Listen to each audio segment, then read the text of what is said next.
it's Michelle from the Scattered Scrapper. Welcome to my channel.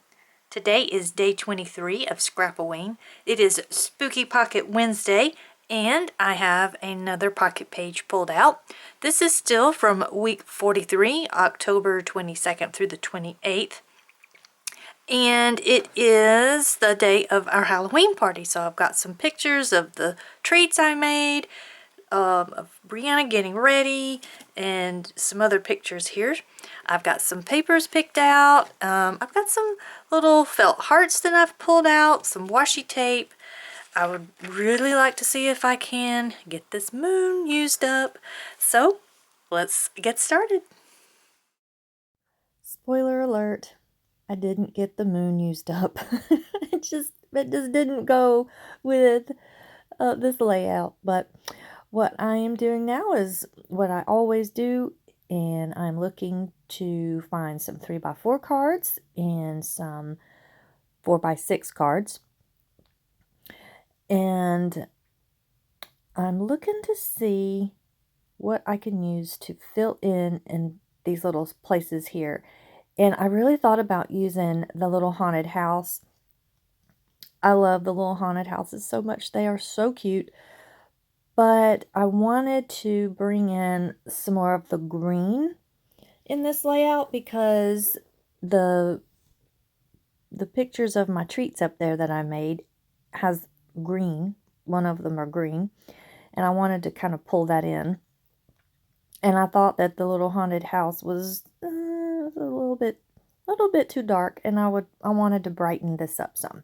So I'm going to go with this Hey There pumpkin in the bright green with a jack-o'-lantern on it, which, you know, doesn't hurt my feelings at all because I love the jack-o'-lanterns. And then I picked out that other 3x4 card that says I'm batty for you. And I did pick that out for a specific reason because it goes right there beside the picture of me and my husband. And then for this first photo here, I had to pick out a 4x6 card since my picture is a 3x4.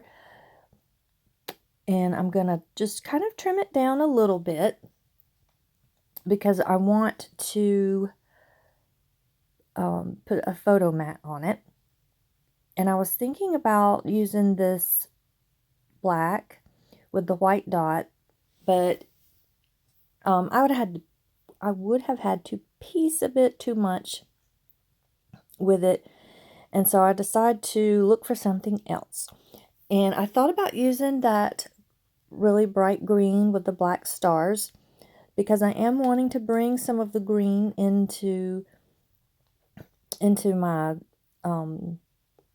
pocket page here because I have that little journal spot that's got the green around it.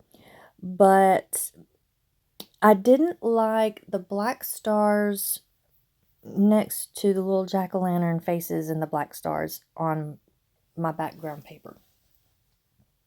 So I'm going to keep searching, and I do find this black with the orange polka dot, which I like, so I'm going to use that. And I'm still trying that green. I'm thinking about it, but I just don't like the black stars next to the jack-o'-lantern faces and the black stars. They blend in together too much, and I didn't like how that looked. But I pulled out that little Honeybee Stamps 6x6 paper pad and found this purple with a black stripe, and I'm like, oh, the purple will be great. So I'm going to go with that. And they've got my photo situated and not crooked anymore.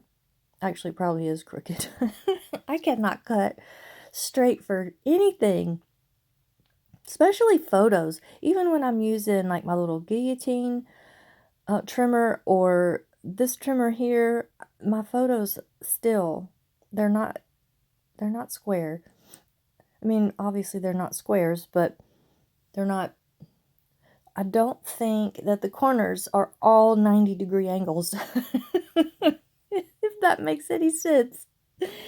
So when I trim up the papers to make their photo mats, they don't sit right. Some of the The sides are thicker than they should be. And then I'm just going to put that down. And one of my favorite, I guess kind of like a go-to design for a pocket page insert is to put my photo to the right or the left and put it on a little angle. For some reason, I just think that's pleasing to my eye. It gives it a little extra oomph instead of just having the picture straight on. So here I have pulled out all my little pieces, and I'm looking to see what I want to use to kind of decorate with. And I've got the Simple Stories adhesive brads that's got the little chipboard in with them, and I use that little boo. And I did pull off some of the chipboard because those chipboards are they're pretty thick. So I don't want it to be too thick in the pocket page and to make it hard to put these into the pocket. So I did go ahead and thin that out some. And there you can see I've got that little moon. I went ahead and took it off of its backer sheet and put it on the one with the adhesive brads. And I went ahead and threw away its backer sheet, because I'm thinking I don't need that one little sticker all by itself in my stash, because then I was afraid it would fall off or get lost. So I went ahead and put it with the adhesive brads in the hopes that I will continue to see it and will eventually find a spot for it. Sadly, not on this layout. One of these days it's going to get used and it won't be lonely anymore. So there I've just put some stars down and another little bat, and I did put a couple of little felt hearts and finished it off with some distress mica stain. And I am using a green. Let me see if I can find the green that I'm using. I think it's called Wicked Elixir. I think that's the only green. I'm just kind of looking through my distress stains here, and yeah, I think Wicked Elixir is the only bright green. But I do use the same distress mica stain throughout the whole layout. It just kind of brings everything together, since things are really kind of different. That's one of the things that I really love about doing the pocket pages, is that you can use all kinds of different embellishments and papers and all this kind of stuff. But once it all comes together, it all looks like it was meant to be. They all went together, even though they're from different collections, different manufacturers. I think that's neat. So here I'm just building up some embellishments in the two corners here, kind of covering up, my my cabinets and stuff like that. But these little treats they are just pudding.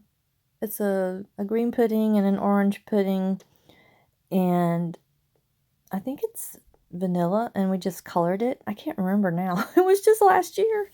But I had the girls to put these little faces on the clear cups, and I think they turned out so cute. In fact, the little thing that I said on the other picture was, I saw these pudding cups online and thought they were so cute. Brienne and Kirsten drew all the faces on the cups for me. They turned out great. And they were. It was so cute. And I used, for the green ones that are supposed to be like Frankenstein's monster, I used crushed up Oreo cookies on the top for the hair. And then the other ones, of course, are just little jack-o'-lanterns. But I think they turned out so cute. The girls had a really fun time drawing a bunch of different faces on there. Now, this picture here I took on the sly of Brianna getting ready for the party. And I thought about putting like a little journal spot on here, but I didn't like it. I wanted to kind of keep things subtle. So since the left side of this picture is dark, I was like, oh, this will be the perfect time to use those clear stickers that I have such a hard time using. So I just put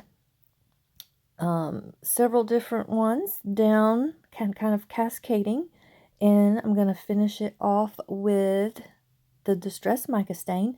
And I did think about putting some of the little purple stars on there, but because they have the white outline, I thought they would stand out way too much. And I really wanted the decoration on that photo to be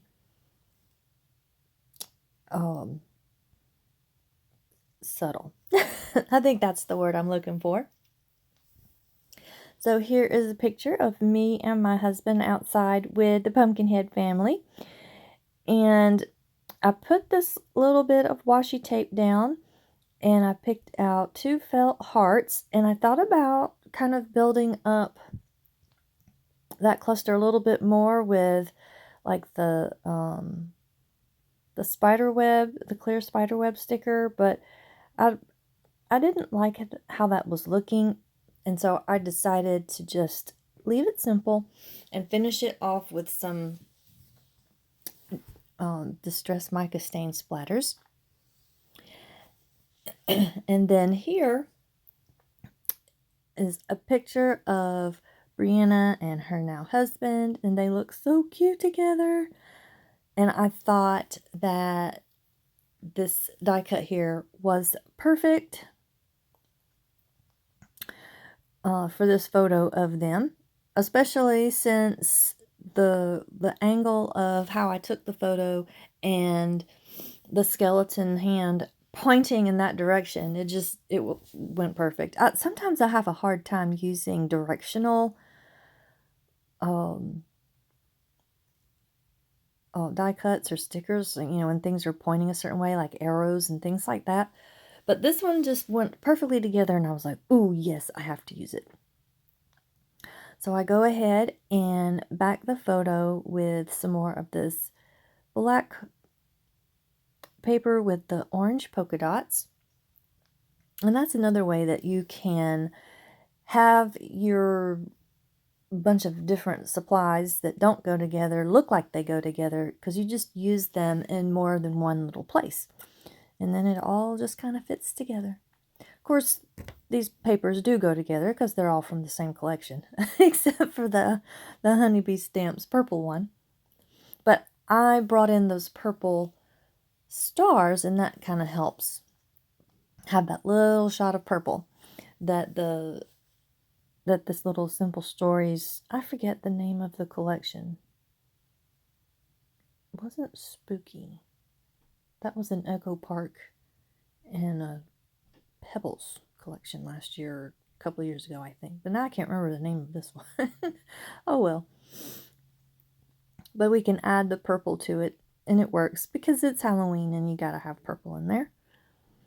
And I thought about using the tag from the Adhesive Brad and chipboard pack, but I decided to use this instead because I did want to write a little something, and the tag would have went there and it would have been cute, but then I would not have had the room to write this little bit that I want to write. I've got a little skull down there in the bottom left because they are pirates, so we gotta have a skull. And because they're little lovebirds, I had to put some little hearts there, so I've got some more of my little felt hearts. And then I just wrote Brianna and Sean look so great in their pirate costumes. They really went all out. And boy, did they. I mean, they just had all kind of accessories, and I think he's got a cutlass stuck in his belt, and a pistol or on the other side, and there was a lot of fun. They looked really great. Now this here, I put 2 3x4 pictures together, and I did not cut them apart. I just kept them together so I could just easily put them into the 4x6 pocket. So I didn't have to make another card, but it kind of made it a little bit awkward to decorate. And just because there's this weird gap that I'm trying to fill in from our house, it just visually, it's just kind of this weird open space in my mind because of how the two pictures came together. And so I was trying to build this little embellishment area, but I'm not liking it. I'm not liking it at all. And then I find this word sticker from the Tim Holtz Halloween stickers that says, "My heart still drew me there." And here you could see I'm trying to make this work. Of course, that me there that's stuck on the photo is not going to come up. So I'm committed to those word stickers pretty much being there. But that's okay because it helps me to really figure out how I want to embellish this photo. And so I take everything off except for that one little word sticker that's stuck. And I go ahead and put the rest of the words back. I'm still trying to use that skull and crossbones washi tape, but it's just not going to work. So I end up just using these 2 little felt hearts in and amongst the little word stickers there, and then I finish it off with some of this green distress mica stain, and I like that much better. I think it kind of blends in well with the photos and doesn't give this weird visual break and I don't know, I didn't like it. And these cards, for some reason, either my camera's battery died or something, I didn't have video of me. I just inked the edges of these cards. I just put some of these little purple stars on them and then finished them off with the distress mica stains, and that is going to do it for all of that. But see how everything just kind of goes together. I think that's magical. How you could take a bunch of different stuff and put them all together. And even, I mean, all the pictures are of different things, but it all just kind of goes. And I love that. And thanks for watching. I'll see you in the next video. Bye-bye.